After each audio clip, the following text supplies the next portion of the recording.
Alright, I think we can get started here. So, welcome to the stream, or the VOD, or whatever have you here.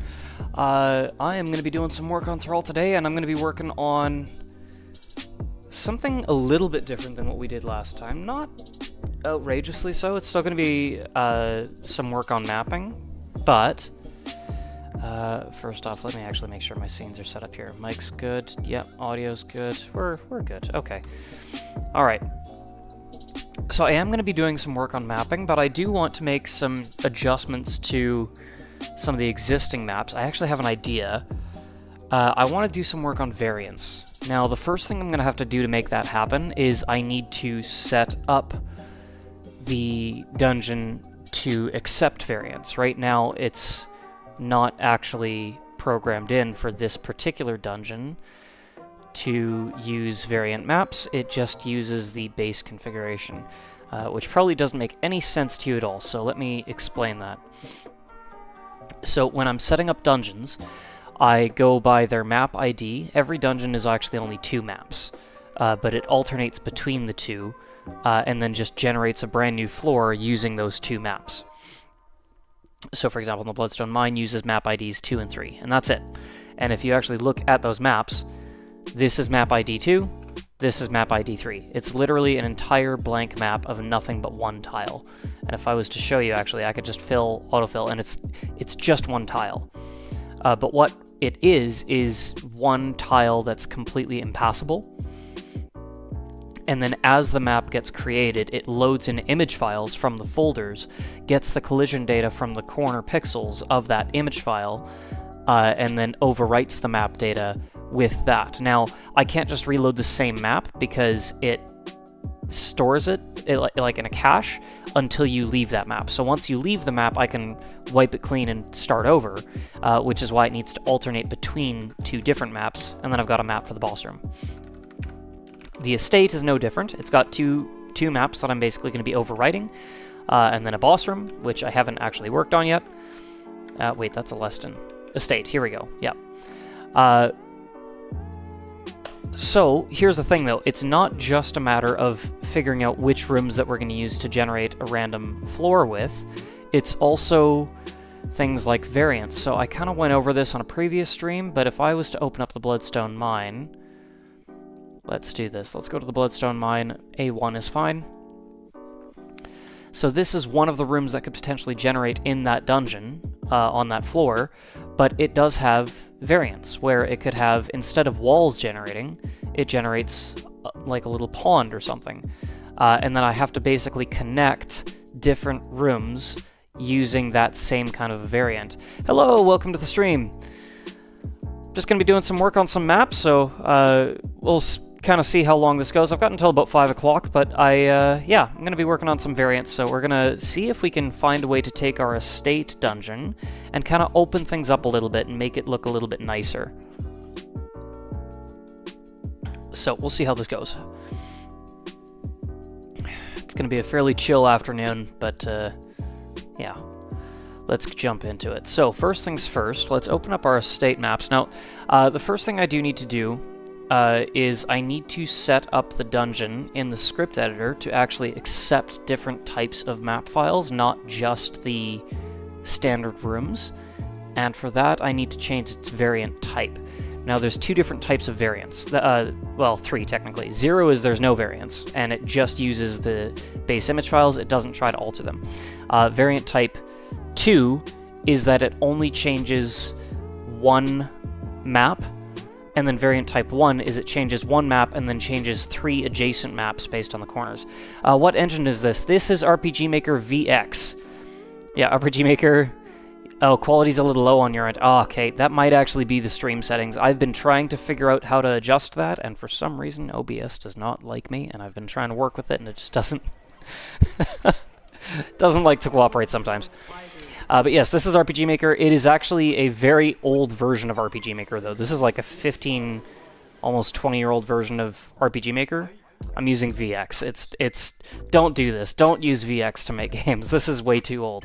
Use something like MZ or MV, or just a more powerful engine like Godot or Unity or whatever. Just don't use a 20-year-old engine that's not meant for this. But anyway, so I'm going to change the variant type for the estate to 1. That will make it so that it converts one random room in the center of the dungeon to a variant, and then takes the 3 surrounding maps on one corner and converts them as well.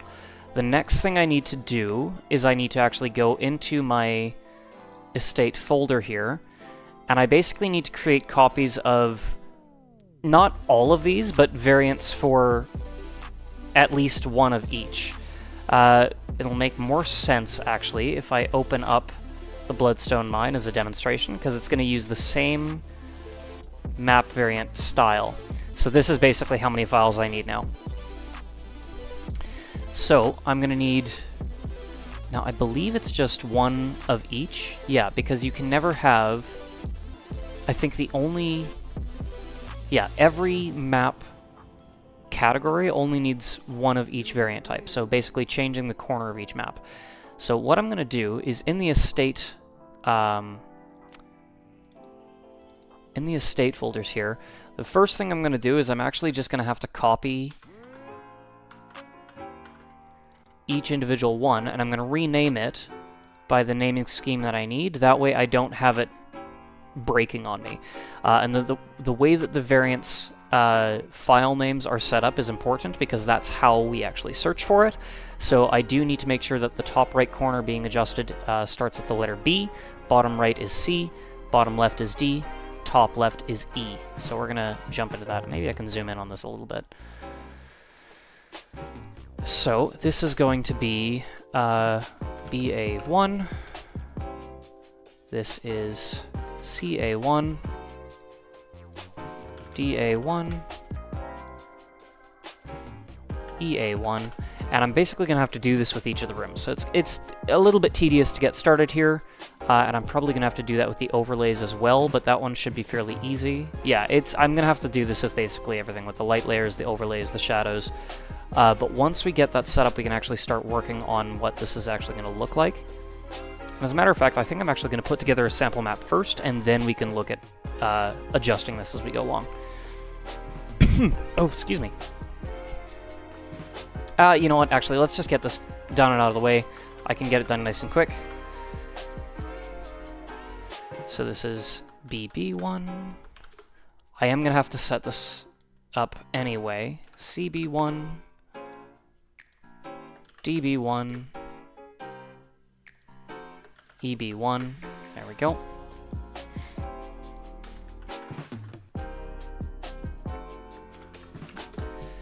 So, once this is all set up, my plan for this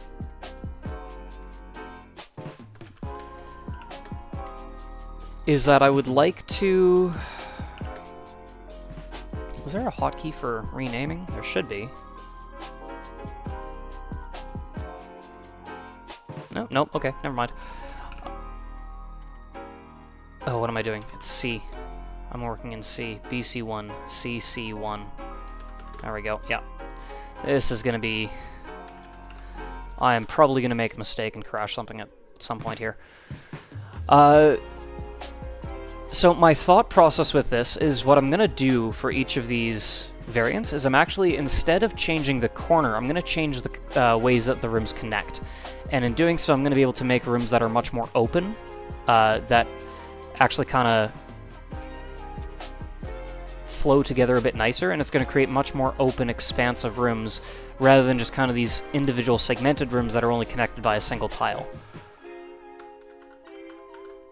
And I think that'll work out just fine, actually. I'm not entirely sure if it'll turn out exactly how I envision, but we're gonna find out. Oops. Yeah, I'm gonna make some mistakes here, but I will correct as we go along. So this is BE1.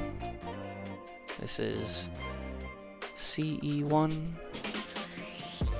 DE1. And EE1. I'm honestly not even really expecting anybody to tune into this, but I'm mostly just wanting to get some work done, so I figure I will stream it. It's the best way to keep me focused and productive and on task. Because if I don't have someone potentially watching what I'm doing, then I procrastinate, and I don't get any work done.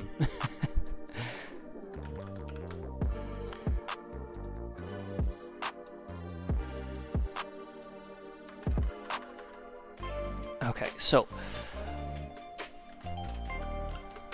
Oh, jeez. Oh, this is... There we go.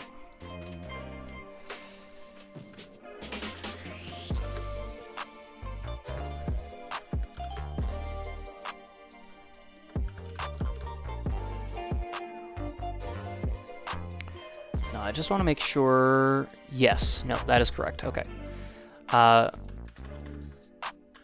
Yeah, the way that the naming scheme works for these is actually a little bit, well, it's a lot simpler than it used to be, that's for sure. It used to be that the file name for each individual room was about 30 characters long. I think I made a mistake in the previous one. Nope, we're good. Which was absurd.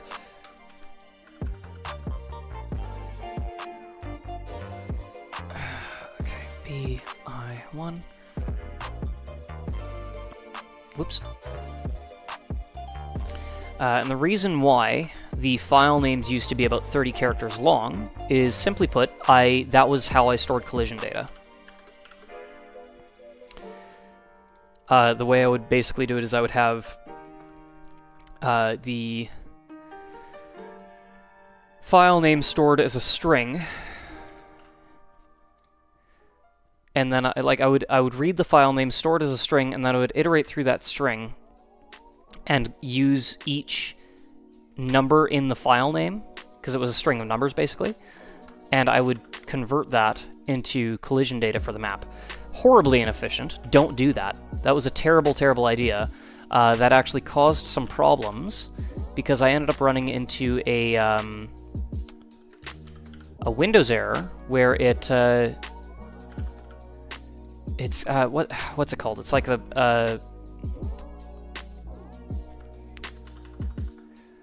basically the file path was too long and it couldn't actually properly load the maps. Like it wouldn't just not load the maps, it wouldn't even let me save the maps because the path name was too long.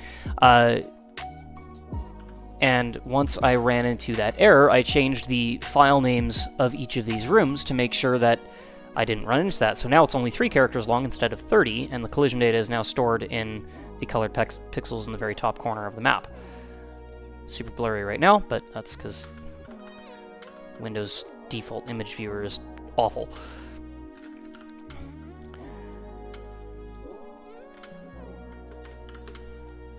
But these... Is something like CH1 going to have variants? It seems like CH2 and CH3. Yes, so... Yeah, sorry, I don't know if I explained that when I was when you were here or not. Basically, the way this works, I'll just kind of run through it really briefly here. You know what, actually, best way for me to run through it is just to show you in the game. So I will load up a file here. I will actually load into a dungeon. Basically, all this is for a procedural dungeon generator that uses parallax maps and image files as opposed to a tile-based system. So each individual room in a dungeon is actually more handcrafted and detailed by me, but the arrangement of those rooms is procedurally generated. So if we load into a dungeon like this, this is technically one room. So from about this point on the map to here, and then from about this point to this point is an image file. And what the game is basically doing is that it's constructing a dungeon floor out of 12 of these different files. It basically creates a 4x3 grid of the rooms that can generate. And what it does is it takes that image file. There's some colored pixels in the top right corner of the room that don't get rendered in, but that gets read as collision data, and the game actually goes in and it overwrites the tile data of the actual engine map to determine, okay, can you walk through this, or is it supposed to be passable? And there's things as well like spawn points for chests, spawn points for players, stuff like that. The only problem with that is how this basically works is that the first letter in the file name is the variant, which I'll explain in a second. We're actually standing in one right now, but I'll explain that in a second. The second letter is the configuration. So for example, which side of the room the exits are pointed out. So there's only one exit to this particular room pointed down. So that's, I think, configuration N. Yeah. And there's 26 different configurations. Fortunately, it works out perfectly where I can assign them letters in the alphabet, and it works out nicely. But a configuration like this has an exit out the top, bottom, left, and right, so this would be configuration A. So the second letter is the configuration, the first letter is the variant, and then the third digit is a number. That actually determines just how many of those you need. There are a certain set of rooms that could generate where you may need a grand total of 6 of the same configuration. So, you know, AA1 and AA2 is basically just to make sure that there are enough files in the folder to properly construct a dungeon without running out of files and having enough unique rooms that I don't need to reuse them. Variants, on the other hand, are what we're looking at right here. So instead of walls generating in the corners, we have this pond. So the variants are basically, I've taken the same map, and actually this is a good example because this is the same, these two rooms are the same. You can see by the orientation of the track here, as well as the placement of these barrels and urns. This is the same room. But what I've done is I've replaced the walls in each corner with the pond so that it connects up with other adjacent rooms that have those that same type of variant. And what that basically does is it allows me to pick one room, and I usually will choose one of the 2 center rooms, convert it to a variant, take a random corner and turn it into a variant. So this would be variant E. That's what the letter E stands for, the first one. It's basically saying it's replacing the top left corner with water, and then it takes all the connecting rooms to that, the 3 rooms surrounding that corner, and it also converts them into the appropriate variants to make sure that that rounds out and makes it so that it's more one expansive room with a pond in the middle, rather than 4 individual rooms with walls separating them. So that's what we're working on right now. My goal is to take that and actually replace... I'm working on the sort of like a manor dungeon. It's called the Damaco Estate.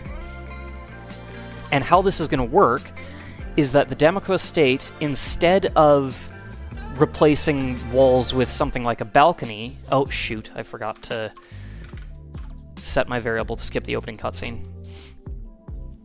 Instead of replacing one wall with basically a different type of wall that's just visually different, like something like a balcony, what I'm planning on doing is in the Damaco Estate here, my thought is that anywhere... Oh, jeez. Okay, of course it crashed, because I still have the variant type set up. Okay, you know what? Let me just explain it this way. This will be easier to do. My plan is that instead of something like a balcony taking up the corner and replacing the corners with something else, instead what I'll do is I'm going to remove the entire walls on any spots where the rooms actually connect up. So there's an exit here. Instead of having it so this is the only tile where the player can exit out, I'm going to remove this entire wall and open up that room so that it's one large room instead of 2 separate rooms divided by a wall. And I'm going to do the same thing for basically every variant. The only thing I'll need to do is I'll need to keep one tile in the corner, so that if it connects to a room that does close off on one side, I can still create kind of like a central column there. So that's my plan for the estate variants, and I think it'll work out nicely. I'm just not entirely sure. There is some setup I need to do with the actual... yeah, there's some setup that I need to do with the file names itself so that it does not crash, but I'm actually just about done with what I need there.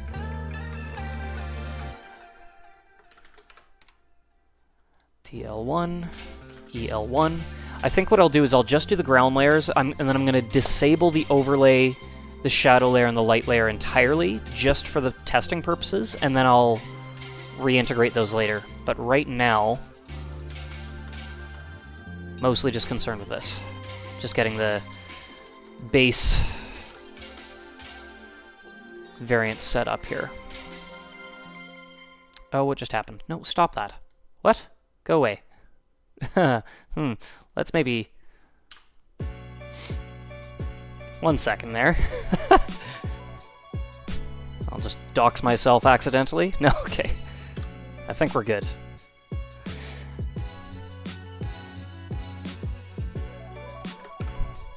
Might have to delete the VOD if that... I'll have to That's a... I'm not terribly concerned, but... It's not like I'm... I actually don't know what just happened there. I think I opened up a... It doesn't matter. Okay. I just need to get the first few... just the ground layers done, and then everything else follows suit, and I can work on it from there. DN1, EN1, there we go, good. And actually, for that matter, I'm gonna just do the rooms. I'm not even gonna do the halls. That'll make it even easier.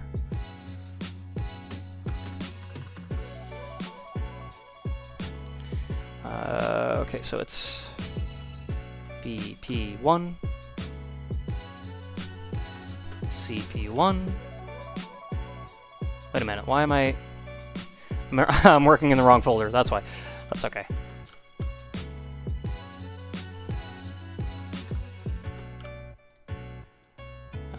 This is where I meant to work, here we go. B01, good. This one here is going to be CO1, this is going to be DO1, and this is EO1. Good. Okay, that I think is all I'm going to need to do to get this running. And what I'm going to do is I'm going to change some settings for the estate here. So, start, yep, variant room size, light maps, shadow map, overlay map, those we all need to set to false. So it will only generate ground layers. Good. There is also a line of code that I can use to disable the generation of hallways. Somewhere here. Establish room variants, yep. Ensure no less than 7 rooms. It's this one here, yeah. I'm going to comment 7 there, but it should be if no less than 12. That way it only creates rooms, no hallways. And if I do that, I shouldn't get any crashes. And let's actually just test that right now. So the way this should work...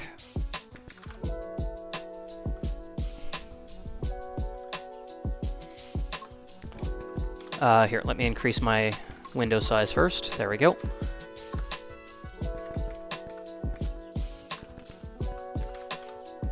Okay.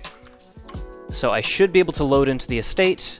It will not generate any overlays, light layers, or shadow layers, but it shouldn't crash. It also won't generate any hallways. It'll only generate rooms. Nope, didn't work. Okay, I missed something here.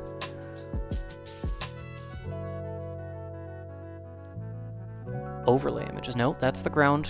Okay, let me make sure I just didn't miss something stupid here. Let's see. B, C, D, E, yeah. B, C, D, E, yeah. Good, okay.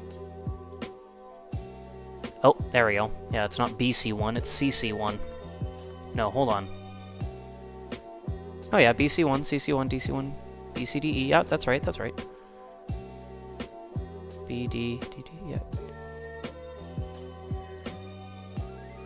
Yeah. CDE. Did I... No.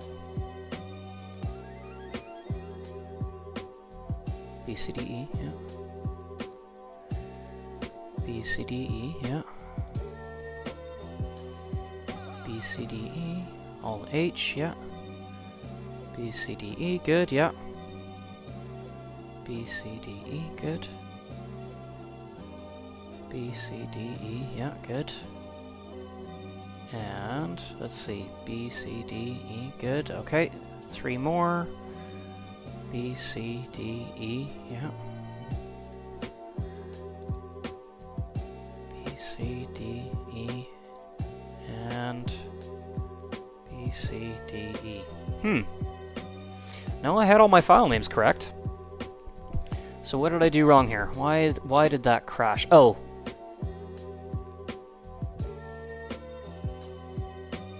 Maybe that's why. Hold on a sec. Hold on.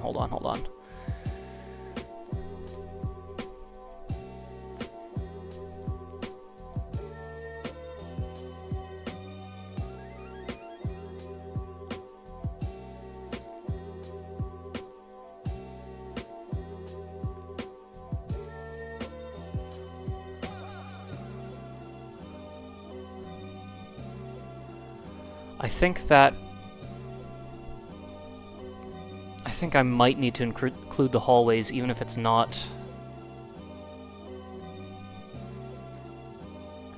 No, that shouldn't be why. Huh. Oh, you know what? It might actually be...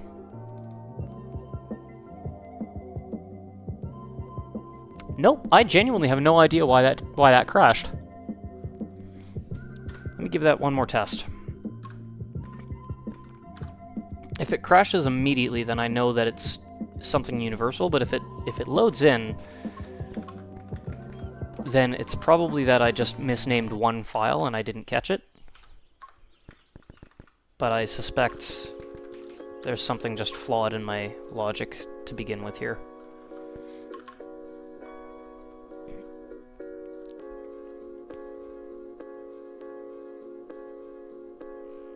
Oh. Okay, so it worked. Yeah, there's definitely something flawed in my logic, but yeah, there's no shadow layers, no light layers, no overlays. I think I just misnamed one file. I just don't know which one it is. Okay, so this is good enough to start. Yeah, I think that's what happened. I just misnamed a file somewhere.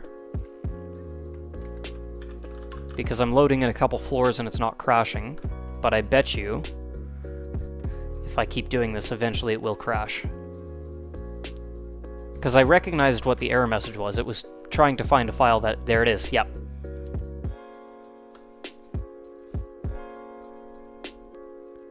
Yeah, it's trying to find a file name that doesn't exist, which tells me that I misnamed a file somewhere throughout all this. I do not know where, and I don't really want to spend too much time looking for it, but I kind of have to.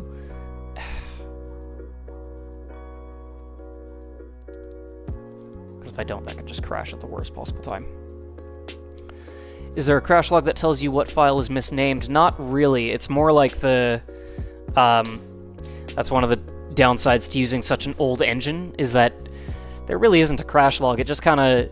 If the game crashes and you open up the script editor, it'll tell you what line it crashed on. And it'll give you a crash message to say why it crashed, but unfortunately it doesn't go into much depth. All I know is that it was looking for a file name and it couldn't find it.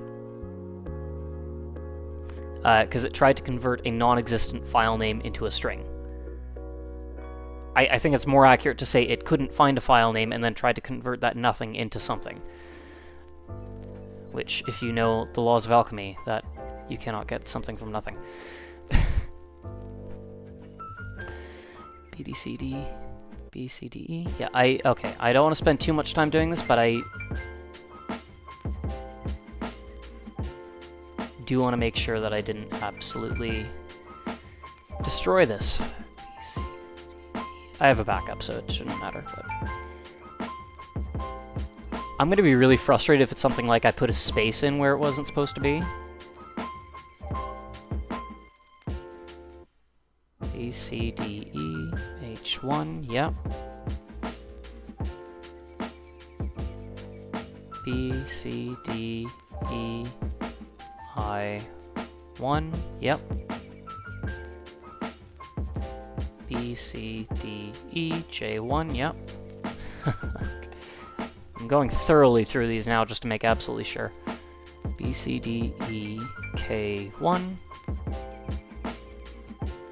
B, C, D, E, L, 1. I'm also checking the other file names to make sure that I didn't accidentally rename the wrong one here.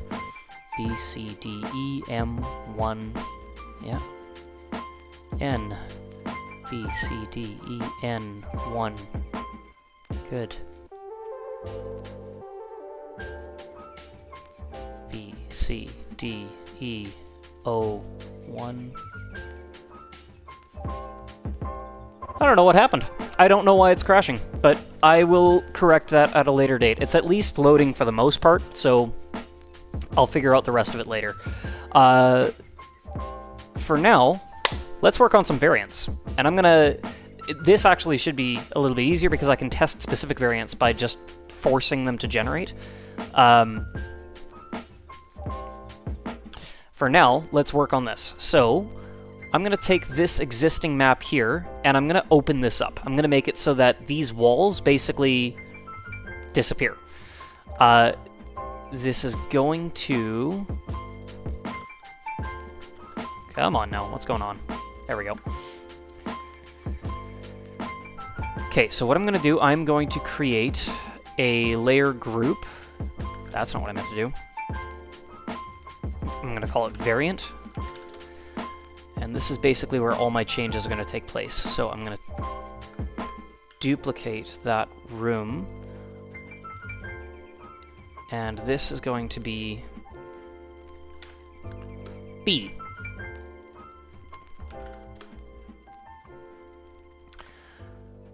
So I'm going to actually probably need to do this a little bit differently. I think what I'm going to do, I'm going to take one of my existing rooms that hasn't been altered by texturing, and I'm going to have to make some adjustments here. So, first things first. Actually, I'm going to hide all the decor, the overlay, the light, the shadow, everything. There we go. I probably should have thought about this in the initial stages of making this map, but I did not. And that's okay. Basically, all I'm doing right now is just removing any texturing that I had done with the map previously.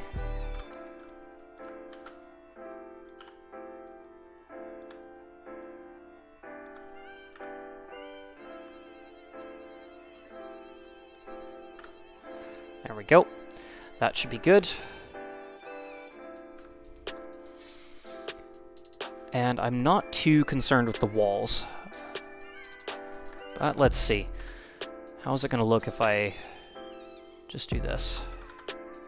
The floors I absolutely had to do, but this I can probably... Nope, that doesn't look too sharp. That's good. Okay, good. And I can actually just take all of this. So because this is variant A and it's open on all sides, I'm basically going to knock down all 4 walls and just leave support columns instead. So I can actually just open this up all the way. There we go. Let's just take this entire corner.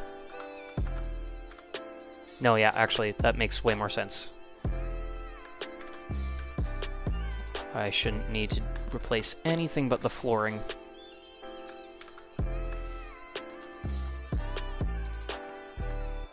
I can do this entire row all at once. Bring that down.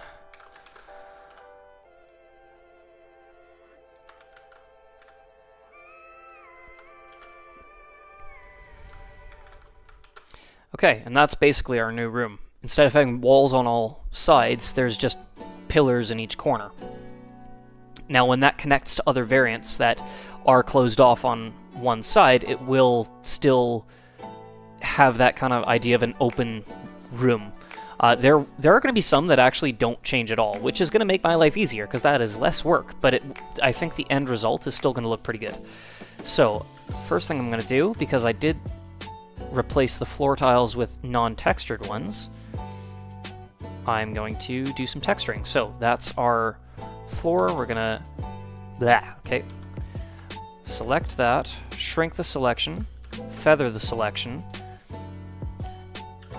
and now we're going to dodge and burn on everywhere except for the edges of the map that would connect to an adjacent map and create hard lines that kind of break the illusion. There, okay. There's our newly textured map with the new kind of weathered floor. Now, let's bring in our decor and see what we need to change. So, I'm actually just going to do it this way. I'm going to duplicate all the layers, bring that in, and now we'll get rid of what we don't need and move some things around that we do need. Okay, so I'm not even actually going to worry about the overlay just yet. I'm mostly going to worry about trying to make this actually work in the first place. So here's what I'm going to do. I'm going to move the table up into this corner. As much as possible, I'm going to try not to actually change the overall layout of the room, and instead I'm just going to kind of rearrange things.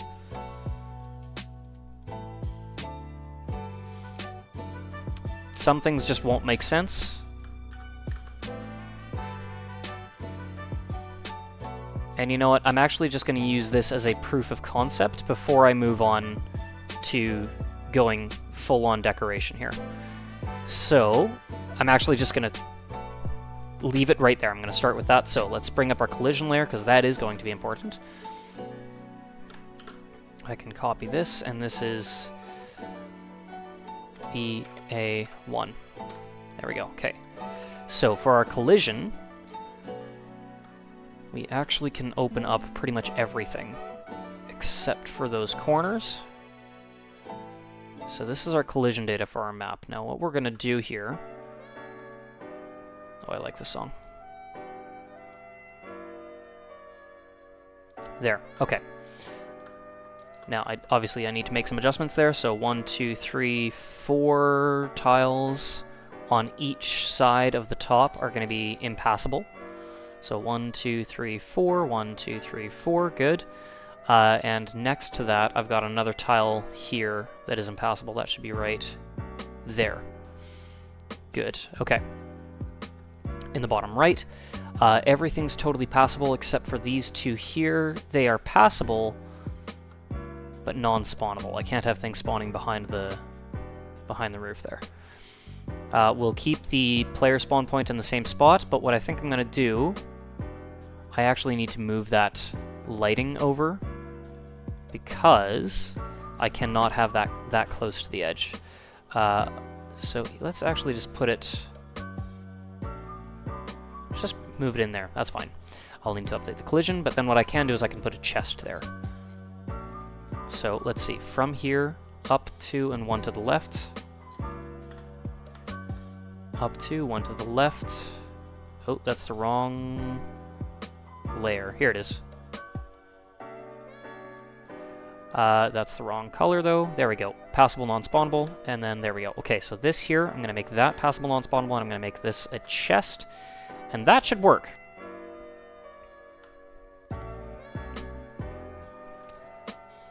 That should work. So...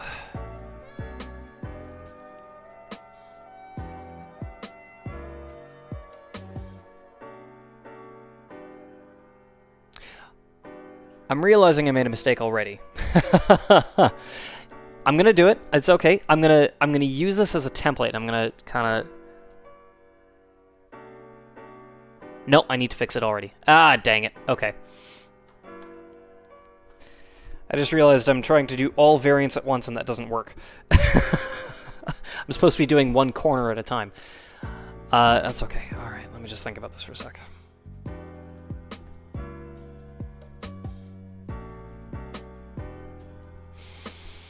My brain is the one crashing this time. I'm gonna start over.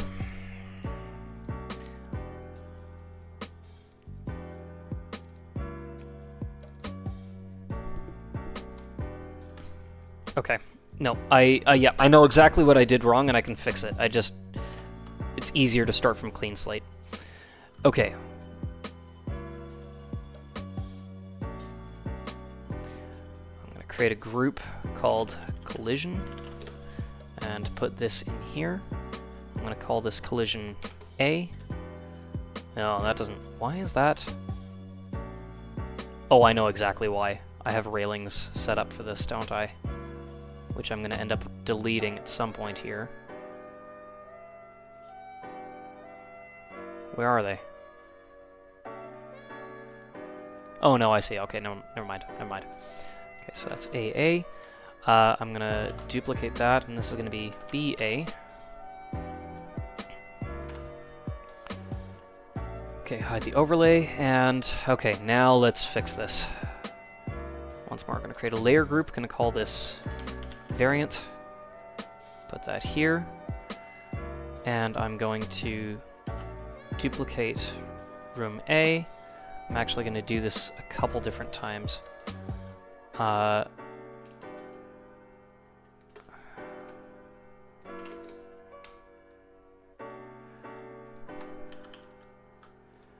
This one is going to be BA. This is going to be CA.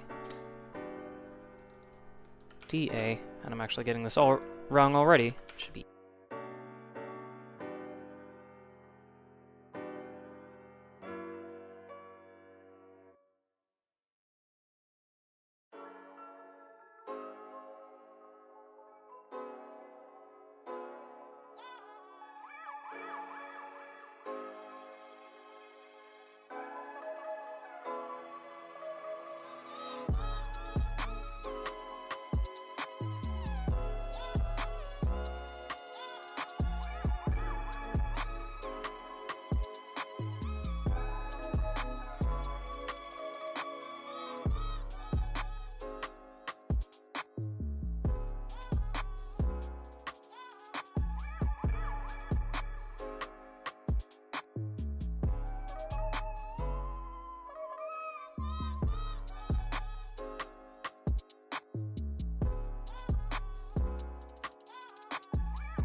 Was I muted? Oh no!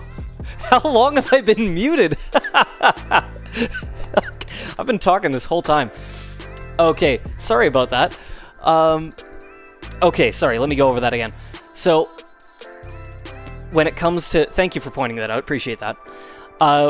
When it comes... Okay, so for spawning with the collision data here, green is basically passable and spawnable for critical events. So things like, there are item bags that can contain just a single consumable item, and those can basically appear anywhere, but green also indicates that the exit to the floor of that dungeon you're on can spawn on any of those tiles. Blue is also passable, but no events can spawn there, and the reason for that is I just didn't want the exit to spawn in the middle of a hallway and then block access to an entire room, or an entire part of the dungeon for that matter, if there's only one way to get to there. Purple is the spawn points for players and monsters, and this way you can only have a player, you can only have one monster spawning per room, and you cannot have a monster spawning right next to the player. Same thing for mission objectives. You cannot have a mission objective spawn right next to the player. And then red is actually spawn points for chests. So again, you only get one chest spawning per room, and they appear in sort of sensible locations that aren't going to block access to things. So the way that this all works is that I need to make sure that every way into a room has at least more than one point of entry. So with here, you can get into this room either from this tile here or this tile here. If I changed this to green... Oh, let's make sure I get this right here. If I change that tile to green, what that would mean is that you could have an exit spawn here. But that means that you can't actually get through to the other side. So by changing that to blue, the exit will not spawn there. And even if the exit spawns here, you can get around it. If the exit spawns here, you can get around it. So that's kind of what the different colors mean. It's collision data for not just passability and impassability, but also spawn points for various types of events, so that I can control how much stuff generates in one room, and I can spread things out throughout the dungeon, giving you an actual reason to explore the dungeon without also blocking access to different parts of the dungeon. So that's kind of how collision data works in this game. Okay, where was I? Yeah, we just did B, now we're on to C. No, wait, that was C. This is CA. Am I still muted? No, okay, we're good. I have hotkeys for streaming set up with my number pad, but I use my number pad a lot for things like coding and changing values and stuff like that, and it, yeah. Wait, can multiple exits spawn in one room? No, there's only one exit per dungeon floor. But it could spawn in any room, theoretically. You could have a dungeon exit spawn literally right next to the player, or you could have it spawn in like completely across the map. Think of it sort of like the Mystery Dungeon series. If you ever played like Pokemon Mystery Dungeon, that's very much what the dungeon generation for this is inspired on.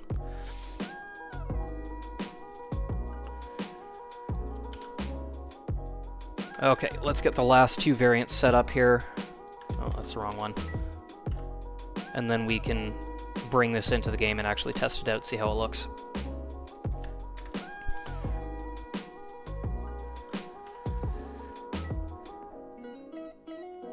Nope, wrong one. This one here. Bring that over.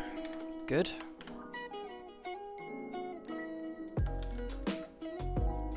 Oh, jeez. Keep pressing the wrong buttons.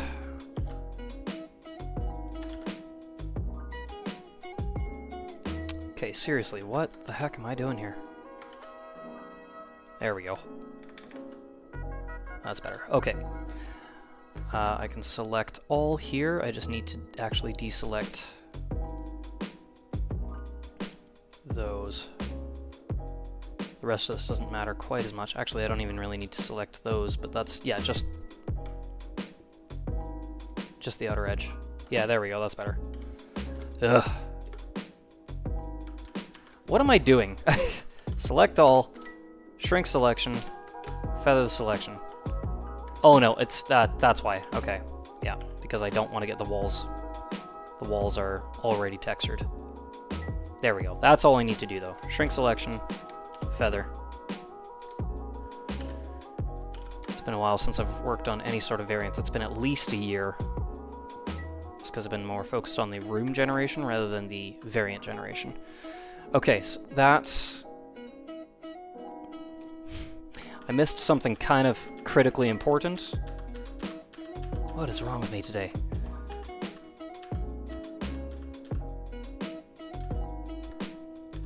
Okay, there we go. This. I need this one tiny tile over here, but that's kind of an important one, because otherwise it's going to look completely messed up.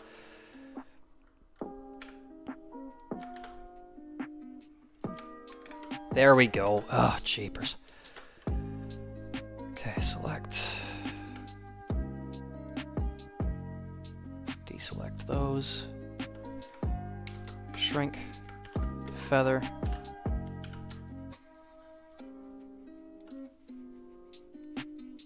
Texture.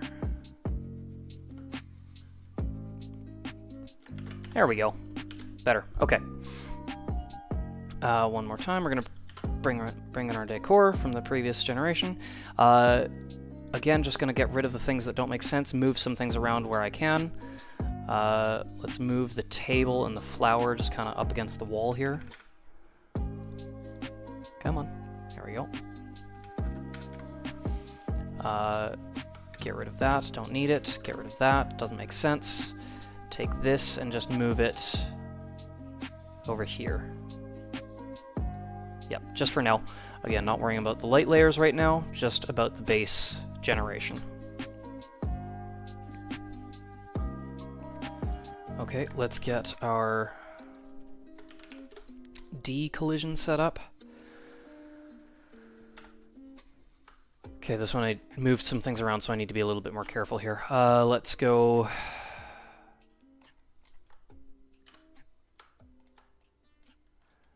Should be basically all of this is now open.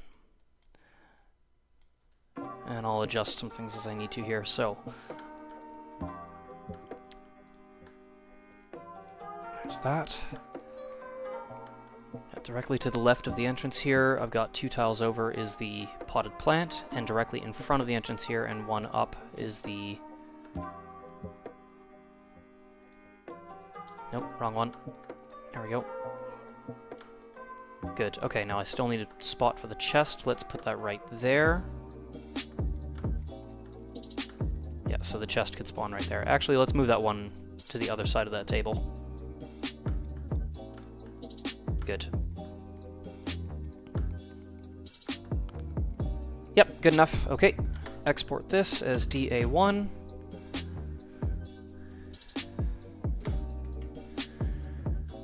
Alright, next up, just gonna get everything else in place.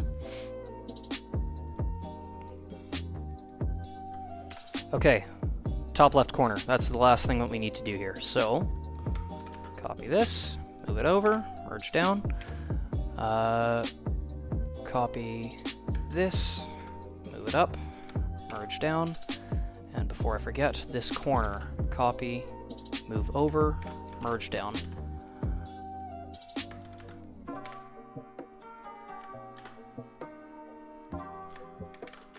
There. Okay. Select. Deselect all the walls that have already been textured. Oops. Shrink. Feather. Texture the flooring, at least in the center of the room. Good. Yep, I like it. Okay. And for the last time, bring in our decor, get rid of the things that don't make sense, and move the things that we can move. We can get rid of that, move the table up here.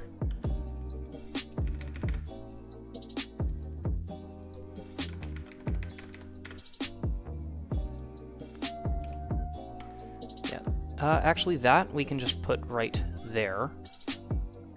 Get rid of that, that, and that, but move this, we'll put it down into this corner here. Yeah, good enough. Okay, I'm actually going to move this carpet up by 1. There we go. Okay, that's good enough for now, at least for a placeholder. And this one's been changed pretty dramatically, so we're going to...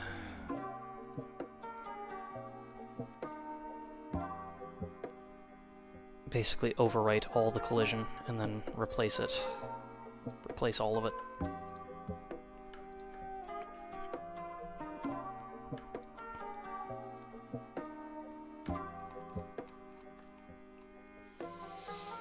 Good. Okay. Alright, so I've got a torch here. I can replace that. I've got a couch there and a plant there. That's good. Let's put the chest directly beside the couch. And that's it. Nice, clean, and simple. Okay. Alright, EA1. Okay, I think that's actually all we need to figure out how this will look in-game. So let's bring in our kind of temporary stuff.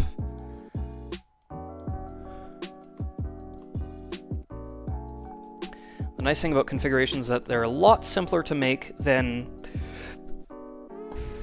the actual maps themselves. Assuming I don't make a ton of mistakes. Okay, I think we're good there, so let's load this in. Let's see how this looks.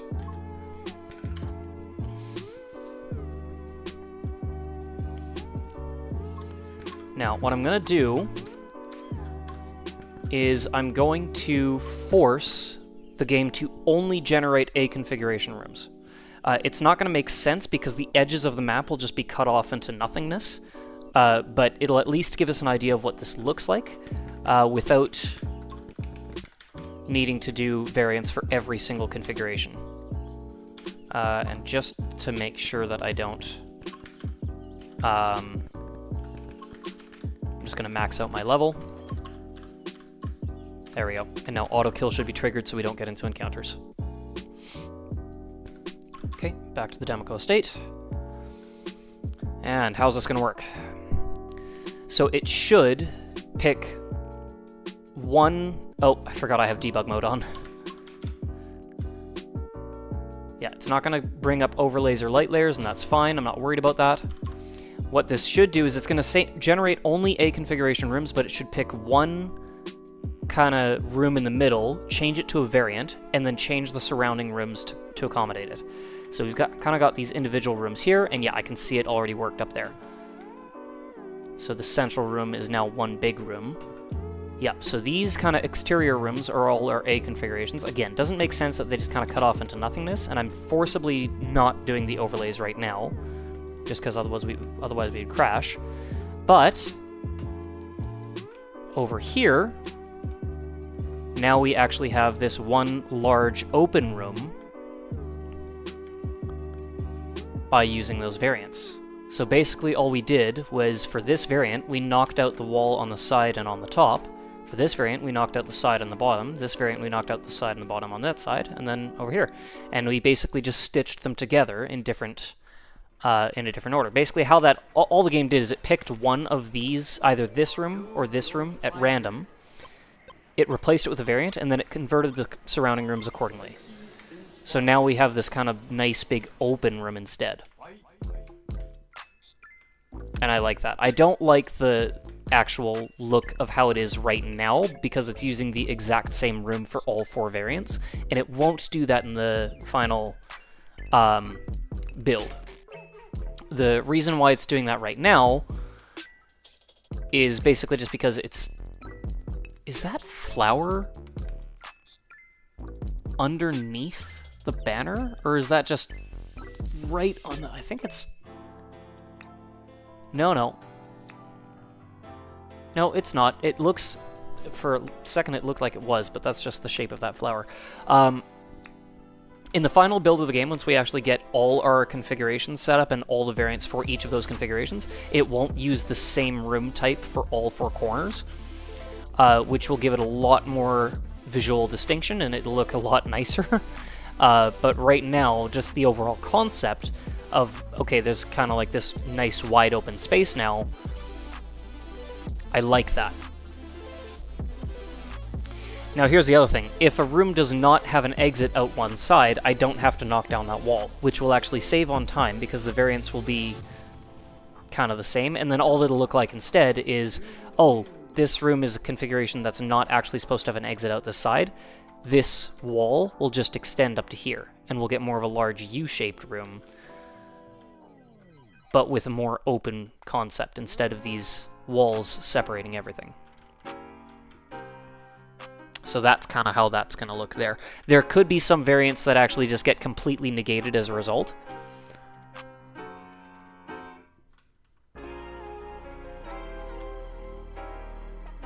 But I think it'll be fine.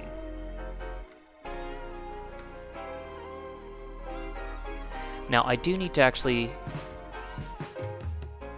use my head for a second here. Use my brain. I may need to come up with an alternate way of barring passage then, because that might not work for something like if I can... Nope, that...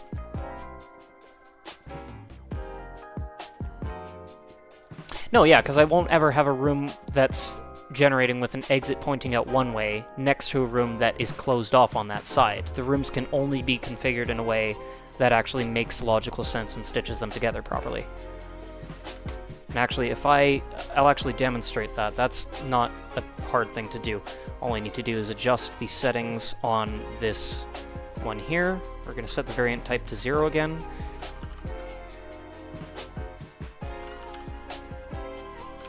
Set those all to true.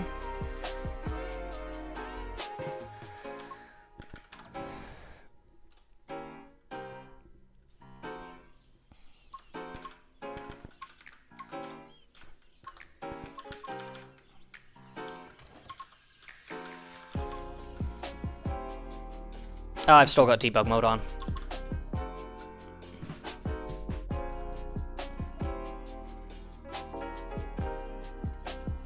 And I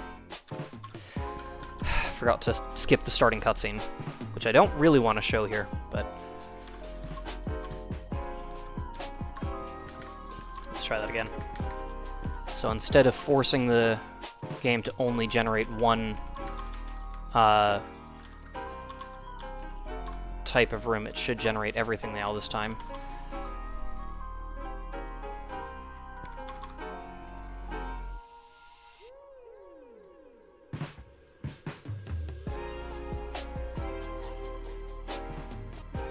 Here we go. So this is more like what the demo state is going to look like in the final build. When it comes to... Oh! I figured out why it crashed. Yeah, I figured out why it crashed earlier. It's because it was generating a hallway and it wasn't supposed to. Which actually, I can fix that too. I should do that actually, because it's going to make it a little bit... I should fix that now while I'm thinking about it. Where is it? Where is it? It's down here. Yeah, I went if room count is less than 12. It should be if room count is less than 13.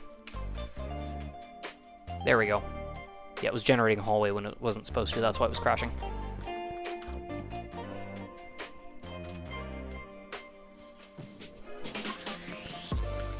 Nope, not debug room. State. Turn that variable up. Set our debug mode on, just to get our level maxed out. And then turn debug mode off, and I should probably increase the window size so you can see what's happening. For whatever reason, going into full screen actually makes it smaller, at least on stream.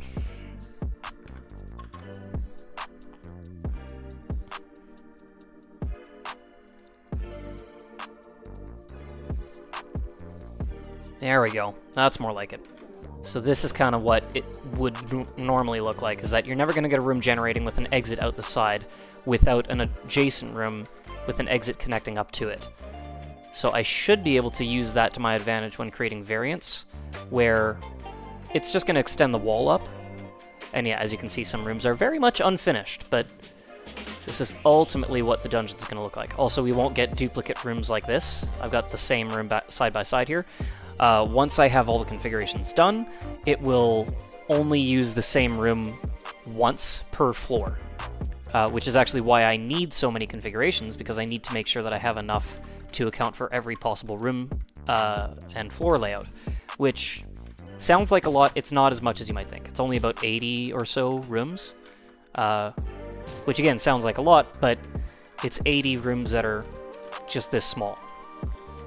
That's, if anything, it's less work than most handcrafted tile-based dungeons. But because of that, you can get infinite configurations of different types of dungeon floors with different layouts, with chests scattered all over the place with different... Yeah, like, you're never gonna have the same run through a dungeon twice. That's kind of the idea.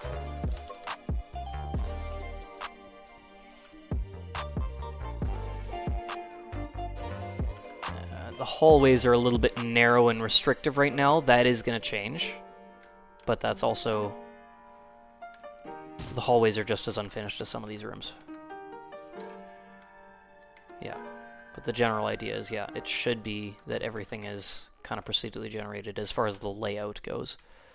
The actual decor and layout of each individual room is handcrafted, but the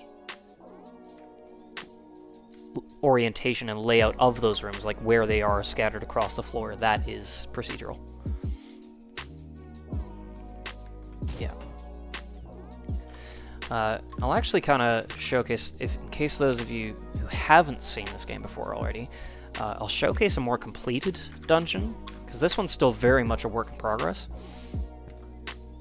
And there's actually a couple different ones that I can show. I'll show the Bloodstone Mine because it's of a similar style to the Estate, but then I'll actually show the Lyre Forest, because that one was a lot of fun to work on, because I had to figure out how to make things overlap in a way. But like, this is a completed dungeon, where the floors, like the rooms, are actually properly decorated and styled, and the actual edges of the rooms themselves are not uniform. They're more kind of a little bit more random and chaotic. Yeah, this is an actual completed dungeon.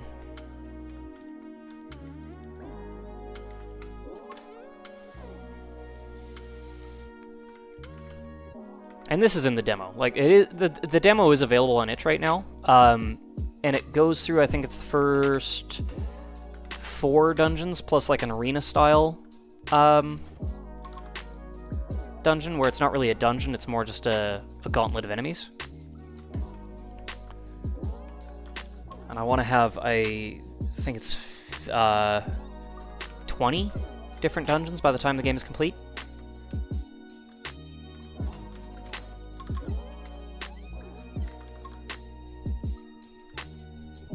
I have them all planned out already, so it's just a matter of actually getting the work done. The only problem with that is the work can be tedious sometimes. Okay, I like this kind of generation where it's like, yeah, the pond makes it feel like a very open concept room, but really, this is just a single dead-end room with a chest, followed by 2 hallways where nothing's going to generate because it's too narrow. And then if you want to get to that room down in the corner, you actually have to go navigate your way through the mine all the way around until you get to this far corner here. In some ways, this generation is actually better than what I could do with just tile-based mapping, because I wouldn't have thought to make a room like this. Like, the limits of my creativity would kind of... I'm a much more rigid thinker, in a way. So I probably wouldn't have designed a room like this using just tile-based mapping. But through procedural generation, it's like, oh, here's an interesting kind of dungeon layout that I wouldn't have actually thought to do myself. And there's definitely downsides and limitations to that as well, but I think there's a lot of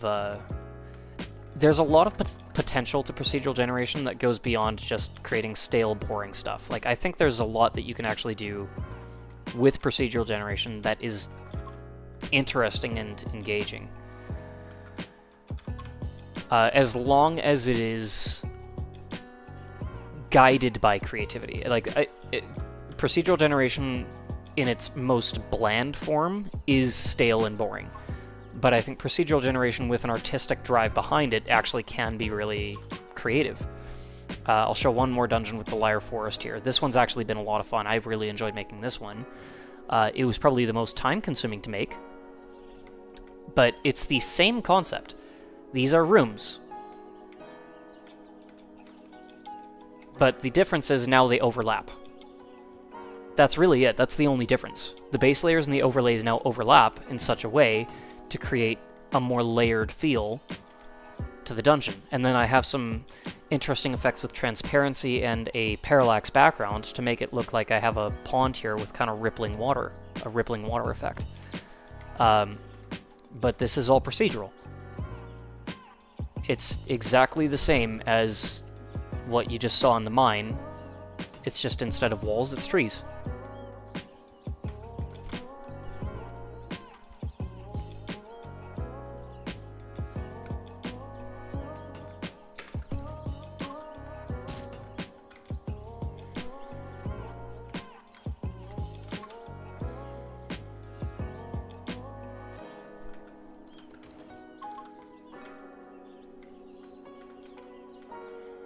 Yeah, and then like this is basically one of those variants, where instead of generating walls, it generates a pond. It took this room here, changed the corner from trees to a pond, and then changed the adjacent rooms all around it to also be a pond, and made it line up. Emily, what are you doing here? Selling me stuff. Okay, cool. Emily, what are you doing here? Selling more stuff, okay. She's not supposed to generate quite so frequently. But anyway, yeah. What's another one? You know what? I'll quickly show Aleston as well, because that's kind of a different...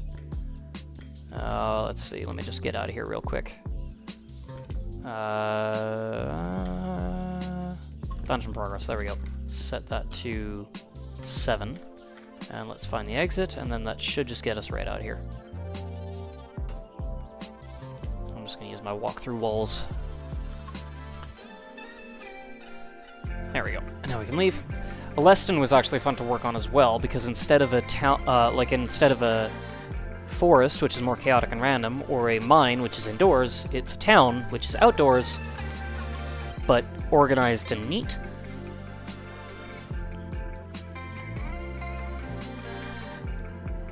And Emily spawn in multiple times, once per floor. Very, very rarely, though. She's not supposed to... Oh! That's a legendary shield. That, I didn't even hack that in. That's literally just something that spawned in. There's like a 0.5% chance of something like that happening. That's kind of cool. Wandering merchants can spawn in once per floor, but there's only like a 5% chance that they will. So the chance of getting 2 in one dungeon is pretty slim. The chance of getting 2 back-to-back, like one floor after another, is even smaller, and the chance of getting the same merchant back-to-back is infinitesimal.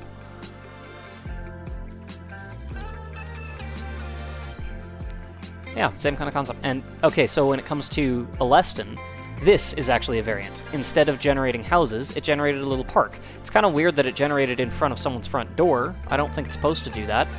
But, oh, that's the map border, that's why.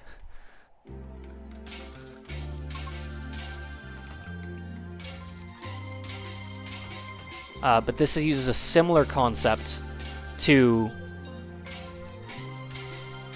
It's nearly impossible, yet she did it. Yeah, she, is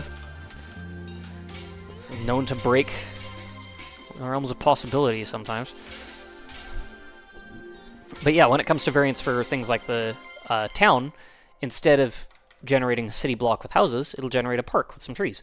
But this uses the same concept as the layer forest, where it actually has overlapping layers.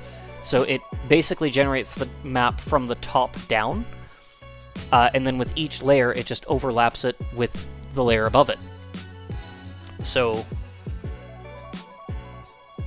I actually can't even figure out where the edges of the maps are with the city. It's a lot harder to determine with this.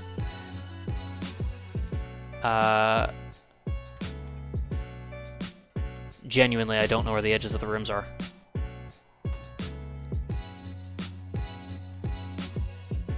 It's definitely a different style.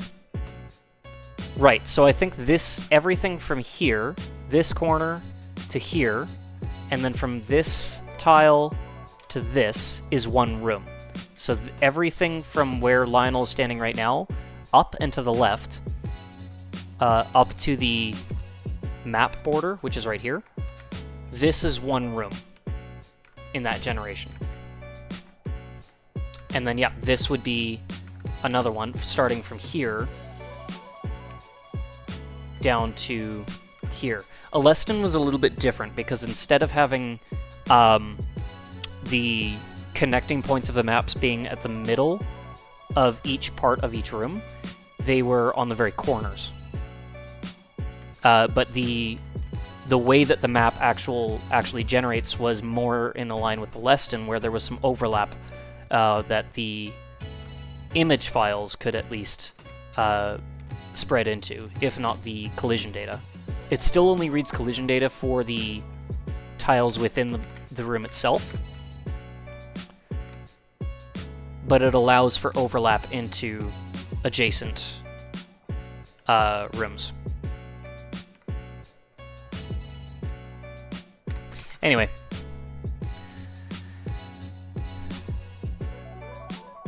Come on now. Okay, anyway, so that's really all I wanted to get done today. I just wanted to get variants set up, and it looks like they're working now. So I've got these kind of more open, expansive rooms now. The idea is that I want to do this with every configuration, every variant, and make it so that we can actually get, yeah, more open concept rooms instead of just like these individual sections. I don't know.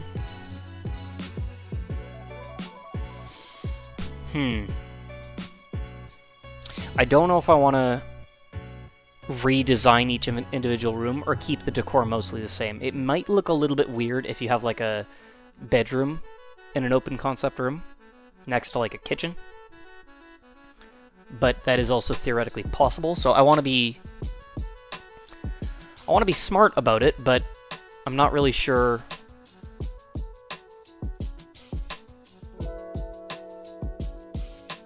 Yeah, I'll figure it out. But for now, I think I'm going to call it a stream. I've got somewhere I need to be later today. I just kind of wanted to get a little bit of work done, just set the groundwork for the rest of what I want to do with this dungeon. So I think that's going to do it for today.